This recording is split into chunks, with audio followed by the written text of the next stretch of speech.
Hier, le président de la République a livré son traditionnel message à la nation. Plusieurs sujets ont été évoqués, notamment la réconciliation nationale. La question figure au rang des priorités du chef de l'État.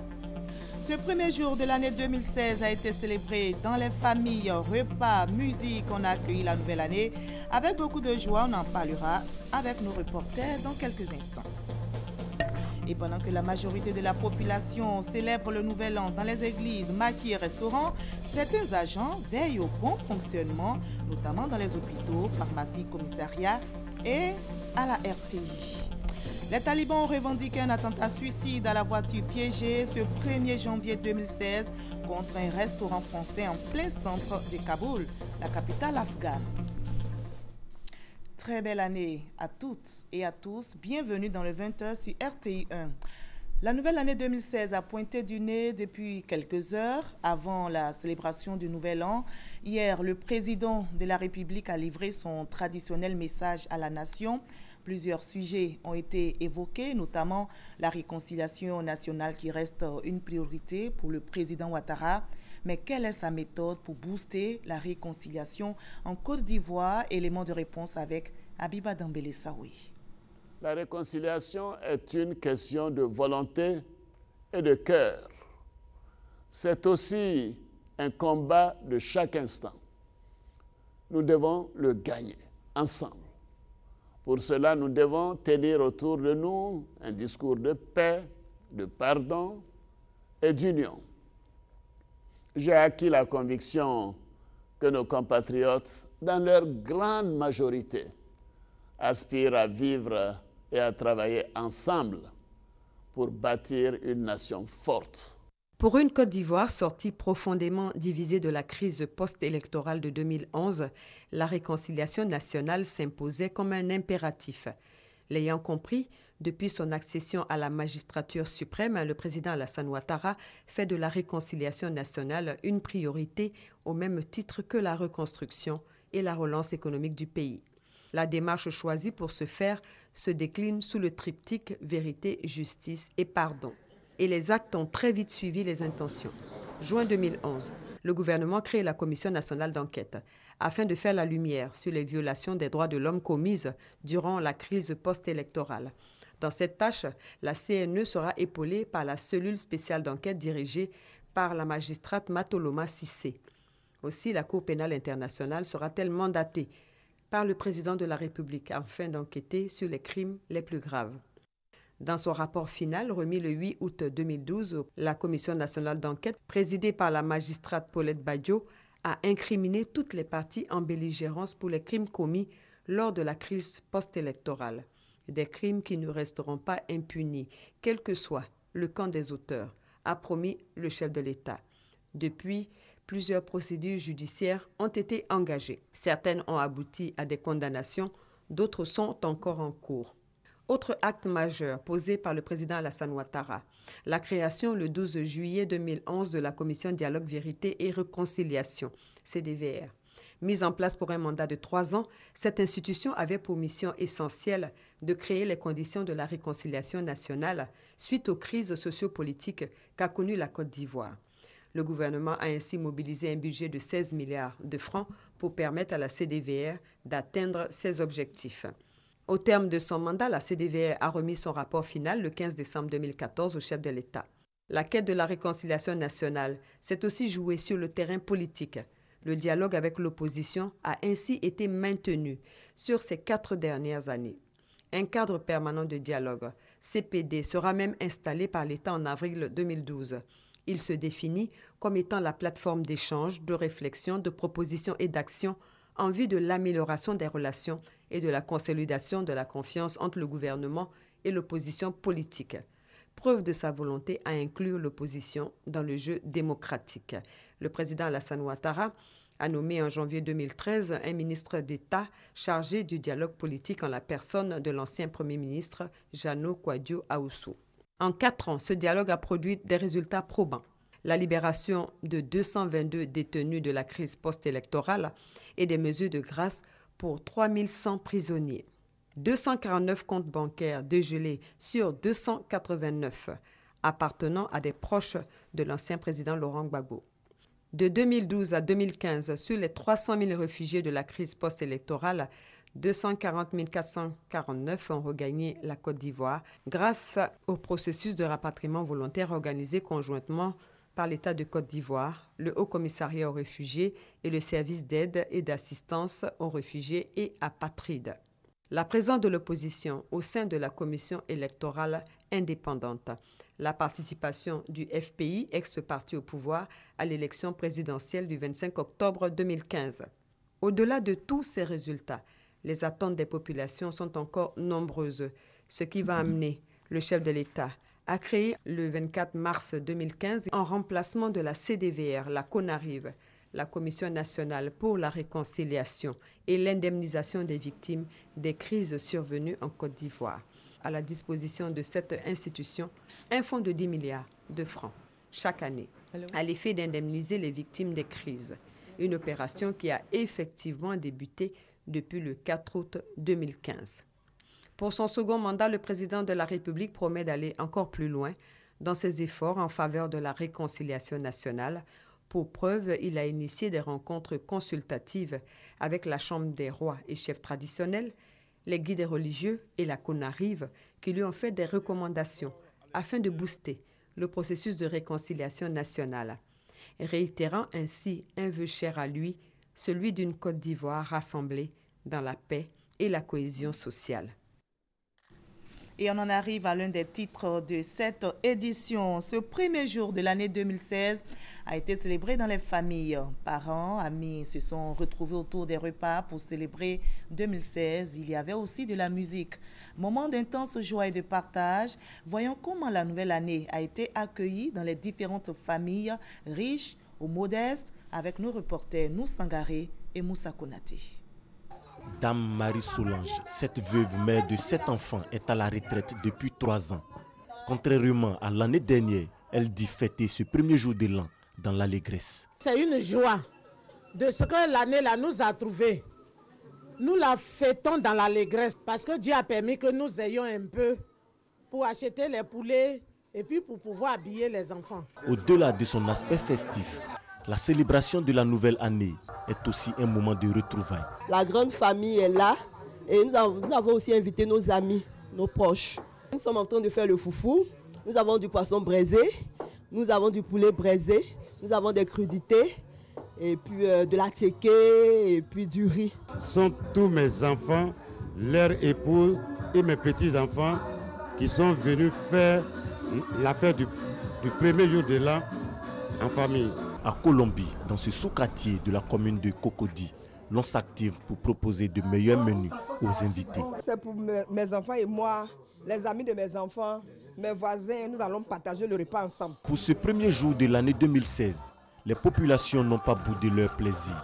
Elles ont, dans leur grande majorité, fêté dans la convivialité.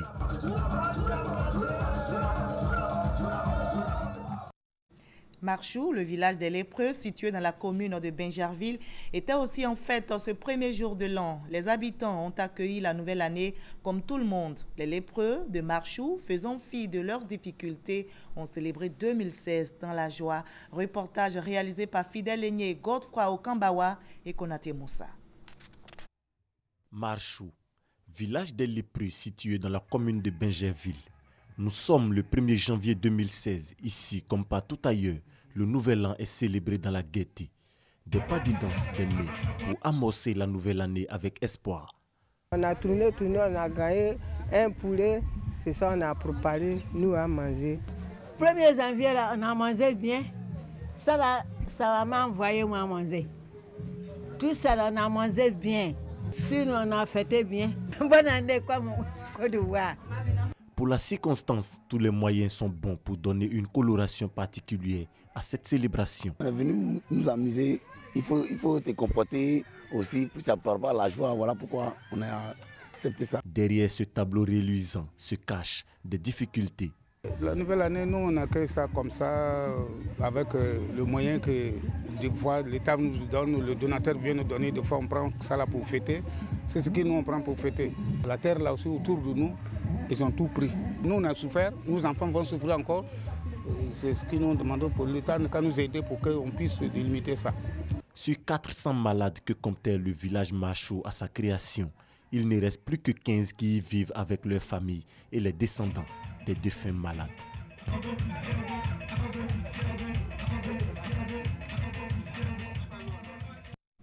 Voilà une joie partagée donc par les lépreux du village de Marchou. Pendant que la majorité de la population célèbre le nouvel an dans les églises, maquis ou restaurants, certains agents veillent au bon fonctionnement dans les hôpitaux, pharmacies, commissariats et bien d'autres.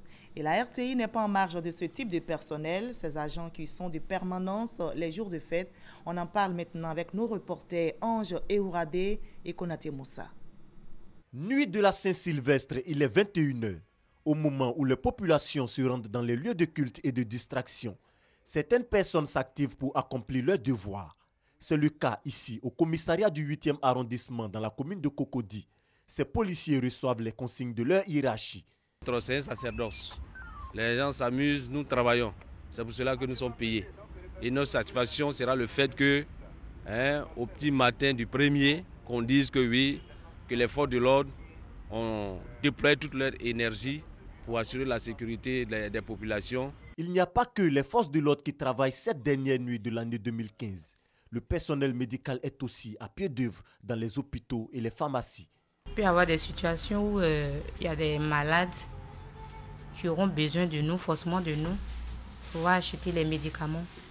Donc, nous avons pris la décision d'être au service des clients pendant les fêtes. Cette nuit, 31 décembre, nous sommes au service. Nous attendons les femmes qui ont venu accoucher. Donner naissance au premier bébé 2016. Les médicaments sont là disponibles, le kit de gratuité est là. On attend uniquement que les femmes. Les forces de l'ordre déployées pour la sécurité, le corps médical disponible, l'année 2015 peut donc s'achever en beauté. Au lendemain de cette soirée, ce vendredi 1er janvier 2016, jour férié chômé payé, à la maison de la télévision à Cocody, le personnel de sécurité ainsi que les agents assurent la permanence. Ils reçoivent la visite du directeur général de la RTI, Amadou Bakayoko, venu encourager et féliciter les agents en poste ce premier jour de l'an 2016. De quoi donner du sourire à ces travailleurs qui contribuent à meubler le temps de repos de la majorité des populations. Le ciel du district d'Abidjan, déchiré hier par les feux d'artifice, la capitale économique ivoirienne a brillé de 1000 feux, moments forts, colorés et féeries. L'entrée en 2016 s'est faite encore avec les feux d'artifice, des feux projetés dans le ciel sous les regards des nombreux spectateurs. Franck Quadio est notre reporter.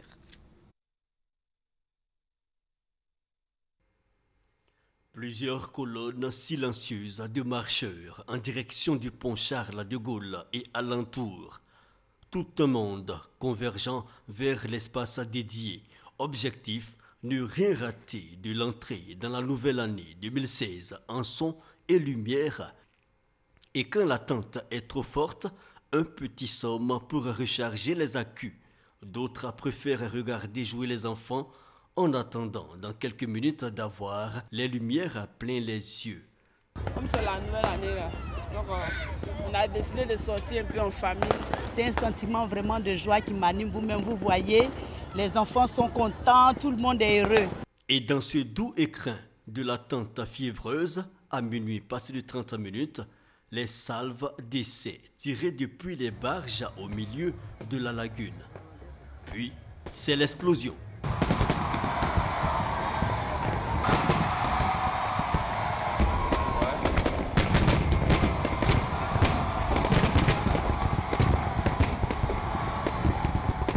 Le ciel déchiré de figures géométriques, du son et des couleurs. Personne ne veut perdre une miette du spectacle.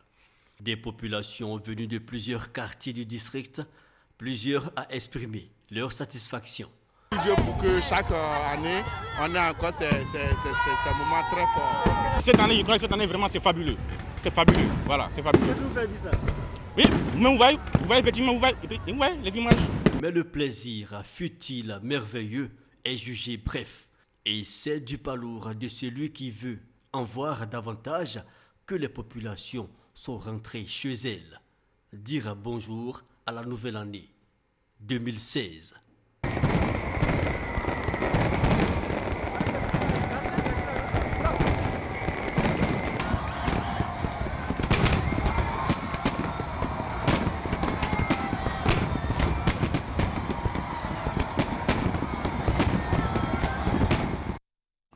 magnifique reportage réalisé par Franco Quadio.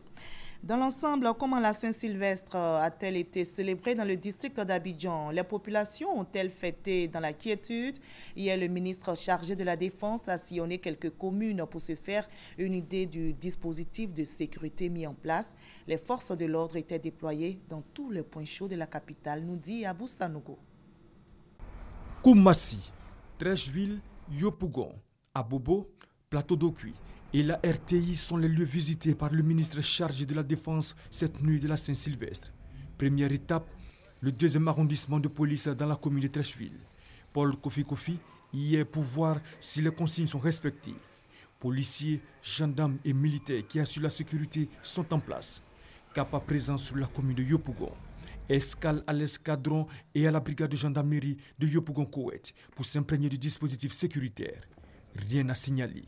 Pour s'assurer que les populations font la fête en toute sécurité, Paul Kofi marque une halte dans un maquis et échange quelques poignées de main avec la clientèle qui apprécie l'instant. Après quoi, il se rend à la maison d'arrêt et de correction d'Abidjan Maka. Les consignes sont claires. Vigilance. Les forces en présence le rassurent. Les hommes que vous avez ici devant moi sont très vigilants, éveillés et demandent à la population de vaquer sereinement à leurs occupations. Autre escale dans cet endroit. Ici, Paul Kofi échange avec le commerçant. Le dispositif est salué par les populations. Je vois qu'ils sont nombreux et puis je vois aussi leur vivacité. Vraiment, nous sommes rassurés. À Bobo, Plateau d'Okuy, les 2 plateaux et enfin la RTI pour vérifier l'effectivité du dispositif. Il a droit à une visite guidée. Il a vu que tous les soldats qui veillent sur la sécurité de la Maison Bleue étaient en place. Éventuellement, les agents également qui sont d'astreinte de permanence étaient là. Nous sentons que nous ne sommes pas seuls. Paul Kofi salue la présence des forces et les appelle à la vigilance. Nous sommes passés dans les commissariats, dans les brigades et au coin de rue, vous voyez aussi les hommes qui sont positionnés et aussi nous constatons des patrouilles mixtes. Nos hommes sont sur leur position. Cette grande tournée du ministre chargé de la Défense s'inscrit dans le cadre de l'opération de sécurisation des fêtes de fin d'année baptisée Mirador 2015. Faisons maintenant le point des interventions du groupement des sapeurs-pompiers militaires à Abidjan. Il y a eu au total une vingtaine d'interventions. Les pompiers ont été confrontés à de fortes alertes, une situation qui leur rend souvent la tâche difficile. Michel Digré a suivi pour vous le parcours de ces sapeurs-pompiers. Nuit du réveillon de la Saint-Sylvestre. Il est 22 h quand les agents en poste du groupement des sapeurs-pompiers militaires de l'Indénié reçoivent un coup de fil. Oui. Accident voie express à Bobo, à Djamé. Le commandant Oulaï met en branle ses troupes. Arrivé sur les lieux, point d'accident. L'auteur du coup de fil, dans un état d'ébriété avancé, dit ne plus avoir besoin des services des sapeurs-pompiers. Il s'agit là d'une fausse alerte. Les équipes retournent en caserne. Ce scénario est quasi quotidien. Nous recevons en moyenne 400 appels par jour. Sur les 400 appels, vous avez peut-être 30 à 40 interventions qui sont vraiment réelles. Et il y a du carburant qu'on débourse, il y a les efforts de personnel. Et en ce moment précis, il peut y avoir des interventions pour lesquelles on a vraiment besoin d'intervenir, où les gens attendent. Nous sommes sur les lieux d'une fausse alerte. Aux alentours de minuit, un accident est signalé du côté d'Akwedo. Les troupes sont à nouveau mobilisées. Cette fois, l'accident n'est pas fictif. Je venais tout droit, je partais sur le poumon. Voilà l'emplacement même du véhicule. Et voilà où il a tapé. Comme il m'a demandé de l'envoyer à l'hôpital, je dis non, je vais appeler d'abord les pompiers. Il a juste des petites blessures au niveau de la jambe. Il n'y a pas de signe apparent de fracture. Donc ce qu'on s'attelle à faire, c'est faire juste un pansement léger et puis le conduire dans un hôpital pour éventuellement des examens plus approfondis. En définitive, ce sont 21 interventions réelles qui ont été opérées par les sapeurs-pompiers au cours du réveillon de la Saint-Sylvestre. Plus d'une centaine de faux appels ont été enregistrés sur toute l'étendue du territoire. Des faux appels qui ont occasionné 352 déplacements inutiles des sapeurs-pompiers au cours de l'année 2015. Qu'en est-il du volet sanitaire? Hier, les services d'urgence des CHU d'Abidjan ont été visités par la ministre de la Santé et de la lutte contre le sida.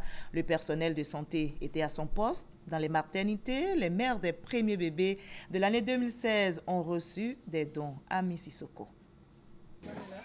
Raymond Goudou Kofi n'a pas résisté à l'envie de prendre dans ses bras le premier bébé de l'année 2016 du CHU de Cocody. Il est né à minuit pile et c'est avec joie qu'elle le chouchoute. De sexe masculin, il pèse 3 kg 100 pour 49 cm. C'est le fils de Awa. Ils se sont bien équipés de moi. Vraiment, ils les ont fatigués. Merci tous. Meilleur vœu pour mon bébé. Bonne santé. 3 minutes plus tard, dans le même CHU, les portes de la vie s'ouvrent également pour un autre petit garçon. Après Cocody, cap est mis sur le CHU de Trècheville. Là, c'est une fillette qui est le premier bébé de la nouvelle année. Elle est née à 1h25 par césarienne. On a un enfant qui est né en 2016 par césarienne. Il pesait 2925 grammes. La maman a un souci d'hémoglobinopathie. Ça veut dire qu'il y a un souci avec son sang. Donc on a voulu éviter qu'elle se retrouve en situation d'hémorragie dans le postpartum si jamais on ne la laissait accoucher par voie basse. À tous ces nouveau-nés et à leurs parents, la ministre de la Santé est venue témoigner sa solidarité et partager ses moments de bonheur avec eux. Savon, parfum, bien s'occuper de bébé. D'accord? Allez, bonne année à vous. Raymond Goudou Kofi était au CHU de Cocody, Trècheville et dans les hôpitaux généraux de Makori et Béjéville à l'occasion de sa traditionnelle visite de la Saint-Sylvestre. Elle veut s'assurer que le personnel est bien en place, prêt à réagir et apporter assistance aux malades. Mais je pense qu'il y a une excellente prise en charge de tous les patients qui vont arriver ce soir. Je suis assez satisfaite. Tout le personnel est en place et je pense qu'on a de quoi apporter assistance sans problème à toute éventualité qui pourrait se présenter au cours de cette nuit et pendant ces périodes de fête. La tournée de la ministre de la Santé est l'occasion d'encourager le personnel, d'évoquer l'amélioration des conditions de travail pour la nouvelle année. Raymond Goudou Kofi a exhorté le personnel à maintenir le cap du professionnalisme pour le bonheur des populations. Le ministre de l'Énergie et du Pétrole était aussi sur le terrain hier. Adama Toungara a voulu s'assurer de l'excellente condition de fonctionnement du système électrique national. Ce système a-t-il bien fonctionné pour permettre aux Ivoiriens de passer la Saint-Sylvestre en toute tranquillité? Élément de réponse avec Paul Kouadio et Herman Niamien. S'assurer du bon fonctionnement des centres stratégiques de la compagnie ivoirienne d'électricité CIE devant permettre aux populations de passer la Saint-Sylvestre en toute sérénité. C'est tout le sens de la visite du ministre de l'Énergie et du Pétrole, Adama Toungara, dans les locaux en début de soirée du 31 décembre. Première étape de la visite, le centre de relations clients à Makori. Sur place, les équipes sont mobilisées pour répondre aux attentes des populations. Puis, cap sur la plateforme de dispatching au plateau. La délégation ministérielle a eu une visibilité du fonctionnement du réseau dans tout le pays. À l'instar des 2 premiers centres visités, une importante équipe est à la tâche, au poste de Bia Nord à Cocody, dernière étape de cette visite. Le gouvernement et les acteurs du secteur de l'électricité s'accordent. Les populations peuvent passer ces festivités en toute tranquillité. Témoigner de la qualité du travail accompli par les sociétés comme Côte d'Ivoire Énergie, la compagnie ivoirienne d'énergie, CIE et la direction générale de l'énergie pour fournir aux Ivoiriens une énergie de qualité et faire en sorte que quand les fêtes se passent dans d'excellentes conditions. La fête de fin d'année, c'est le moment, un jour important pour les populations. Et donc nous redoublons d'efforts. Nous sommes encore beaucoup plus vigilants. L'amélioration du réseau électrique, selon Adama Toungara, est le fruit des investissements de l'État. Depuis 2011, plus de 2500 milliards de francs CFA ont été injectés, ce qui a permis l'amélioration des lignes de transport d'énergie et la construction de 5 postes sources. Et il y avait de la lumière dans les églises. Les chrétiens du monde ont donc célébré la Saint-Sylvestre dans ces lieux de temple. Le dernier jour de l'année 2015 a été consacré à la prière, à la reconnaissance à Dieu pour tous les bienfaits. Éric Goury. 2 chorales mises à contribution au temple Emmanuel de l'église protestante méthodiste au culte de la Saint-Sylvestre. Le pasteur Adou Jonas invite les fidèles chrétiens à toujours œuvrer pour la réconciliation nationale. Nous disons aux fidèles qu'il faut que tout le monde s'enracine mieux dans le Christ Jésus afin de mieux comprendre et de mieux appréhender ce système qui est le nôtre aujourd'hui, à savoir la notion de paix et de réconciliation. À Yopougon, la mission évangélique MEDA, le message de la réconciliation nationale est le mot d'ordre ce 31 décembre. Parce que on a vécu une bénédiction exceptionnelle de la part du Seigneur. Voilà pourquoi on est allé aux élections et nous avons connu des élections apaisées, les résultats que Dieu lui-même a voulu. Et la Côte d'Ivoire vient de démontrer en 2015 qu'elle est une grande nation. Quant à la maison de la destinée à Toban, les fidèles chrétiens sont dans l'effervescence. Ici, on adore le Seigneur Jésus-Christ dans la joie. Nous sommes venus ici pour dire merci au Seigneur pour ses bienfaits et pour ses hauts faits. Il nous a protégés en tant qu'individus, en tant qu'Église et aussi en tant que nation. Et il nous a protégés et nous sommes venus lui dire merci. Et nous sommes venus aussi lui confier nos vies par rapport à cette année 2016. Saint-Sylvestre est le 33e pape de la chrétienté de l'Église catholique. Il est célébré tous les 31 décembre. Les populations de la région du Tchologo ont accueilli dans la joie la nouvelle année à Fekkesedougou et à Kong. 2 grands spectacles ont été offerts au public, des moments riches en couleurs et en son, nous explique Cadet Sogodogo. Nous sommes le 1er janvier 2016. Il est 0 heure à Fekkesedougou. C'est la même heure à Kong.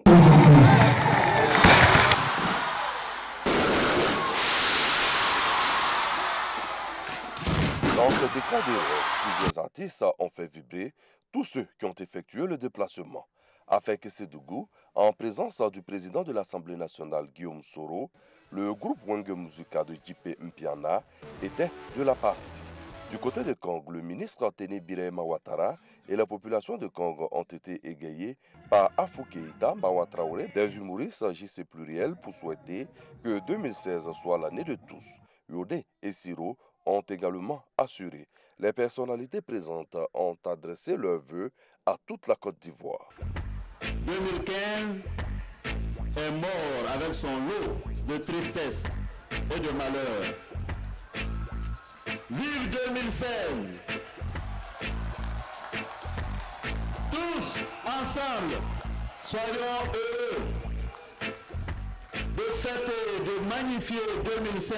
Je voulais vraiment à l'orée de 2016 souhaiter à tous une très bonne année 2016. Que le Tout-Puissant nous assiste. Je vous remercie. Idem pour les artistes. Je veux le meilleur d'abord à la population de Kong et nous souhaitons les vœux les meilleurs surtout de paix à la Côte d'Ivoire. Que la maladie soit la santé de toute la Côte d'Ivoire. Vive 2016! Vive 2016! À Fekkesedougou et à Kong, la fête fut totale. Voilà, refermons ainsi le chapitre consacré aux fêtes de fin d'année. Direction le Burkina Faso à la faveur de la cérémonie d'investiture du nouveau président à laquelle le président Ouattara a rendu visite au Moronaba, roi du peuple Mossi, l'ethnie majoritaire du peuple du Burkina Faso. Une initiative du président ivoirien qui vise à renforcer les relations ivoiro-burkinabé. Dans cet élément, Abiba Dambélé Saoué revient sur les temps forts de cette visite. Le président de la République, Alassane Ouattara, venu participer à l'investiture du président Roch-Marc Christian Kaboré, est allé rendre les civilités au Moronaba. Au Burkina Faso, le Moronaba est le titre porté par les rois du royaume Mossi. Pour le peuple Mossi, le Moronaba représente l'autorité coutumière suprême. Il est de ce fait le gardien des coutumes. L'actuel Moronaba, le 37e roi du royaume Mossi, est en fonction depuis décembre 1982 et se nomme Naba Baongo II. Une personnalité très écoutée et respectée non seulement par les Mossi, mais aussi par l'ensemble du peuple et de la classe politique burkinabé. En témoigne son rôle majeur dans la résolution des récentes crises survenues au Burkina Faso. Il a notamment facilité le retour aux affaires des autorités de transition lors du putsch manqué de septembre dernier. C'est donc cette personnalité de premier plan que le président de la République est allé saluer et féliciter pour le rôle qu'il a joué dans le dénouement de la crise au Burkina Faso. Il s'est rendu à la cour royale du Moronaba avec la forte délégation qui l'accompagnait à Ouagadougou pour l'investiture du nouveau président Roch Kaboré. Une manière pour le président de la République Alassane Ouattara de renforcer davantage les liens historiques d'amitié et de coopération existants entre la Côte d'Ivoire et le Burkina Faso. Nous sommes venus saluer Sa Majesté, la Cour royale, et les féliciter pour le rôle qu'ils ont joué pendant toute cette période difficile qui a permis donc l'apaisement des cœurs et des esprits et qui ont abouti à ces élections qui sont de bonnes élections. Et nous avons dit à Sa Majesté, au président Kaboré, que nous envisageons d'accélérer la coopération entre la Côte d'Ivoire et le Burkina. Ceci est très important pour les deux peuples et pour les deux amis. Pour le Moronaba Baongo II, cette visite est une marque d'estime à lui accordée par le président ivoirien. Il s'est en retour engagé à œuvrer à la préservation de l'excellence des relations entre la Côte d'Ivoire et le Burkina Faso, deux pays frères, amis et voisins, dont la valeur des échanges commerciaux est passée de 165 milliards de francs CFA en 2011 à 290 milliards en 2014. Voilà un reportage réalisé par Awa Touré. Les talibans ont revendiqué un attentat suicide à la voiture piégée ce 1er janvier 2016 contre un restaurant français en plein centre de Kaboul, la capitale afghane. Selon les autorités, le bilan est de 4 blessés, tous hospitalisés. Ces dernières semaines, les talibans se sont livrés à une démonstration de force en multipliant les attaques dans la capitale. Lundi dernier, un attentat à la voiture piégée visait un convoi militaire près de l'aéroport de Kaboul, dans lequel un civil a été tué et 4 autres blessés. Retour en Côte d'Ivoire pour revivre ce rêve. Le ciel du district d'Abidjan déchiré hier par les feux d'artifice. La capitale économique ivoirienne a brillé de 1000 feux. Moment fort, coloré et féerie. L'entrée en 2016, comme vous le voyez, s'est faite encore avec les feux d'artifice, des feux projetés dans le ciel sous les regards des nombreux spectateurs. Là, fait que c'est de goût comme un compte. Il y a eu des feux d'artifice, comme dans le district d'Abidjan. Moment des rêves. Fin de cette édition, le premier journal de l'année 2016. Je vous souhaite à toutes et à tous une excellente année.